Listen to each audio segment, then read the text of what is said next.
관세 전쟁을 선포했던 도널드 트럼프 미국 대통령이 멕시코와 캐나다에 대한 관세 부과를 한 달 유예하고 협상에 나서기로 했습니다. 네, 국제부 연결해서 자세한 내용 알아보겠습니다. 강재은 기자.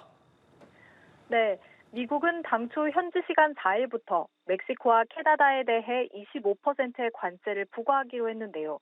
트럼프 대통령은 3일 오전 셰인바움 멕시코 대통령과 통화하고 관세 부과를 한 달간 유예하기로 했습니다. 트럼프 대통령은 멕시코가 마약과 불법 이주민 단속을 위해 10,000명의 군인을 파견하기로 했다는 점을 유예 결정의 이유로 들었습니다. 양국 정상은 앞으로 한 달간 통상과 안보 문제 등을 두고 협상을 이어가기로 했는데요. 전면 관세 부과 여부는 이 협상 결과에 따라 최종 결정될 것으로 보입니다.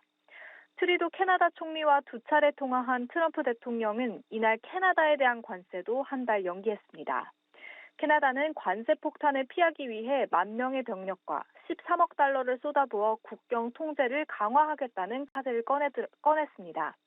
또 합성 마약류인 펜타닐 문제를 전담하는 차르를 임명하고 마약 카르텔을 테러 단체로 지정하기로 했습니다. 시행을 불과 하루 앞두고 이 같은 결정을 내린 것은 결국 관세 자체가 트럼프 대통령의 목적은 아니었다는 것을 어느 정도 뒷받침하는 대목으로 볼 수 있는데요. 미국 언론들은 원하는 것을 손에 얻기 위한 트럼프 특유의 협상 전략으로 보인다고 분석했습니다.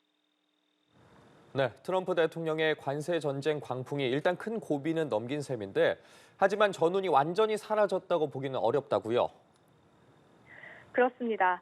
일단 10% 추가 관세 부과를 예고한 중국이 남아 있습니다.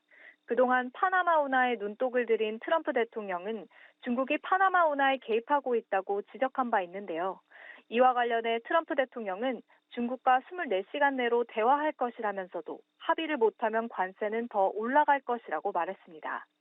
또 유럽연합, EU에도 관세를 부과하겠다고 공언한 만큼 추후 협상이 열릴 가능성도 있습니다.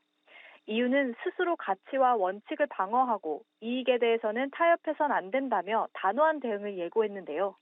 트럼프 대통령이 편입 의사를 공개적으로 밝힌 덴마크령 그린란드 문제에 대한 EU 차원의 공동 입장도 논의하기도 했습니다.